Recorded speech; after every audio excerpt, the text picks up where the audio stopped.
নমস্কার, আবারও একটি নতুন ভিডিওতে আপনাদের সকলকে স্বাগত জানাই। বন্ধুরা, আজকে 18 জুন, এখন বাজে 1:22। আজকে আমরা গ্রুপ সি এবং গ্রুপ ডি এর লেটেস্ট কি আপডেট রয়েছে রেজাল্ট এবং স্কোর কার্ড সংক্রান্ত তা নিয়ে কিন্তু আলোচনা করতে চলেছে এই ভিডিওর মাধ্যমে। তাই সকলকে অনুরোধ করব ভিডিওর স্কিপ না করে সম্পূর্ণ দেখবার জন্য। আমরা জানি অনেকেই কিন্তু অধীর আগ্রহে বসে রয়েছে, ফ্রেশার ক্যান্ডিডেট, 2016 সালে যারা চাকরিরত ক্যান্ডিডেট, সমস্ত ক্যান্ডিডেটরা কিন্তু আমরা অধীর অপেক্ষায় রয়েছে যে স্কোর কার্ড এবং ফাইনাল অ্যান্সার কবে প্রকাশিত হতে পারে। বন্ধুরা, আপনারা নিশ্চয়ই জানেন আজকে থেকে বাজেট অধিবেশন কিন্তু শুরু হয়ে গেল রাজ্যে, এবং 22 তারিখ পর্যন্ত কিন্তু বাজেট অধিবেশন চলবে।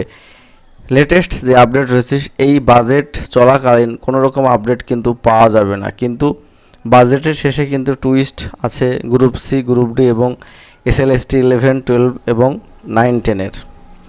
যারা সত্যি ভালো পরীক্ষা দিয়েছে, যারা চাকরিটা দাবিদার, তারা চাকরিটা পাবে। বিভিন্ন সোশ্যাল মিডিয়াতে এবং ইউটিউব চ্যানেলে আমরা কিন্তু দেখতে পাচ্ছি যে পরীক্ষা ক্যান্সেল হবে, পরীক্ষা সম্পূর্ণ বাতিল হবে, এই রকম কোনো রকম বার্তা রাজ্য সরকার, স্কুল সার্ভিস কমিশন কোনোভাবেই কিন্তু কোনো নোটিশ হোক, কোনো কিছু বার্তা কিন্তু আমাদেরকে দেয়নি। সেই জন্য আমরা একটা সিদ্ধান্তে অটল রয়েছি যে আমাদের নিয়োগ প্রক্রিয়া সম্পূর্ণ হবে, এবং নিয়োগ কিন্তু সম্পূর্ণটাই সুপ্রিম কোর্টের তত্ত্বাবধানে হচ্ছে, এবং রাজ্য সরকারকে 31শে আগস্ট কিন্তু সময় দিয়েছে এই নিয়োগ প্রক্রিয়া সম্পূর্ণ করবার জন্য। এবং ইতিমধ্যে আমরা বিভিন্ন মাধ্যম থেকে জানতে পেরেছি রাজ্য সরকার কিন্তু তৎপরতার সঙ্গে স্কুল সার্ভিস কমিশনকে সঙ্গে নিয়ে ওএমআর শিট আপলোডের কাজ শুরু করে দিয়েছে, এবং রেজাল্ট, স্কোর কার্ড ইত্যাদি বিভিন্ন যে বিষয়, সেটা কিন্তু খুব শীঘ্রই আস্তে আস্তে বের হতে চলেছে। আমরা জানি অনেকে অধৈর্য হয়ে পড়েছো, অনেকেই দিশাহীন হয়ে পড়েছো যে আর কতদিন অপেক্ষা করতে হবে, কিভাবে আমরা এখান থেকে ত্রাণ পাবো। তাদের উদ্দেশ্যে একটাই বক্তব্য যে খুব শীঘ্রই কিন্তু আমাদের সুদিন আসছে। আমি জানি প্রত্যেকে কিন্তু ভিডিওটি দেখার পরেও নিরাশা ভুগবে, কারণ হচ্ছে যে দীর্ঘ 10 থেকে 11 বছর রিক্রুটমেন্ট নেই, এবং যারা অলরেডি চাকরি করতো 16 সালে, তাদেরই কিন্তু চাকরিটা নেই। তারা কিন্তু দিশাহীন হয়ে পড়েছে, ফ্রেশার ক্যান্ডিডেটরাও কিন্তু দিশাহীন পড়েছে।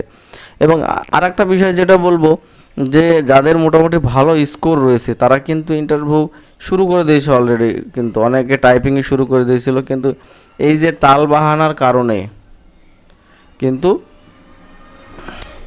অনেকেই ডিমোটিভেট হয়ে গেছে, অনেকেই কিন্তু সমস্ত ইন্টারভিউ এবং টাইপিং ছেড়ে দিয়েছে। না কবে হবে ঠিক নেই, কিভাবে হবে ঠিক নেই, পরীক্ষা বাতিল হবে কিনা, এই সমস্ত বিভিন্ন রকমের চিন্তা কিন্তু সবার মাথা গ্রাস করছে। কারণ কি, যে এইদিকে প্রায় মার্চ মাস পরীক্ষা হয়েছে, এদিকে প্রায় 3-4 মাস হতে চললে এখানে গ্রুপ সি, গ্রুপ ডি এর কোনো রকম আপডেট নেই ভোটের রেজাল্টের পরে। যে একটা যদি আপডেট থাকতো যে না আমরা কাজ চালাচ্ছি, কাজ প্রক্রিয়া কন্টিনিউ করছি, কোনো রকম টেনশনের কারণ নেই, আমরা রেজাল্ট খুব শীঘ্রই প্রকাশিত করব, এই যে একটা ছোট্ট নোটিশ, এটা যদি স্কুল সার্ভিস কমিশনের পক্ষে দিত, তাহলে কিন্তু আমরা এতটা দিশাহীন হয়ে পড়তাম না। কারণ অনেকেই রয়েছে এমন যারা ভালো পরীক্ষা দিয়েছে, আশা করছে যে চাকরিটা পাবে, তারা কিন্তু নিরাশগ্রস্ত হয়ে যাচ্ছে, এবং নিরাশায় প্রতিনিয়ত গ্রাস করছে তাদের। এবং অনেক যে বিষয়গুলো আমাদের সামনে উঠে আসছে, পরপর মাথা খারাপ হওয়ার যথেষ্ট কারণ রয়েছে। এই ওবিসি ক্যান্সেল, ওবিসি নতুন করে লিস্ট এনলিস্টেড হওয়া, আবার রয়েছে যে SC ST OBC card update করতে হবে, ডিজিটালাইজ করতে হবে, সঠিক আছে না বেঠিক, এই রকম বিভিন্ন ধরনের বিষয় কিন্তু প্রত্যেক ক্যান্ডিডেটের মধ্যে কিন্তু একটা বিষাদের সৃষ্টি করেছে, বিষাদের সুর বাজছে।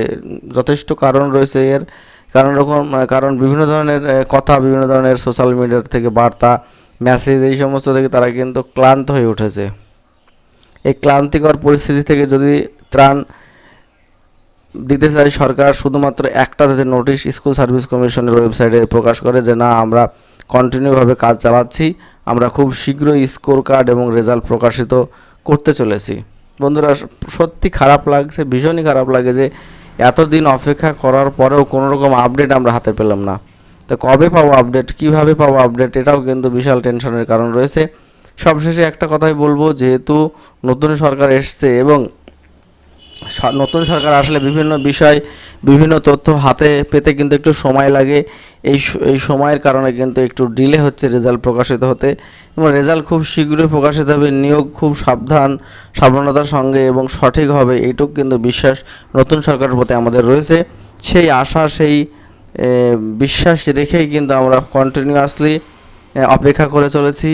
আমরা কিন্তু এখনও পথে নামিনি। আমরা কিন্তু এখনও ধৈর্য সহকারে বসে রয়েছি যে আমাদের নিয়োগটা সুষ্ঠুভাবে হবে। 16 সালে যারা যোগ্য ক্যান্ডিডেট ছিল তারা সঠিকভাবে চাকরি পাবে, এই আশা কিন্তু নতুন সরকারের কাছে আমরা রেখেছি। ধন্যবাদ সকলকে ভিডিওটি সম্পূর্ণ দেখবার জন্য। ভিডিওটি ভালো লাগলে অবশ্যই একটা লাইক শেয়ার কমেন্ট করবেন, আর চ্যানেল নতুন হলে অবশ্যই চ্যানেলটি সাবস্ক্রাইব করে পাশে দেওয়া বেল আইকনটি বাজিয়ে রাখবেন।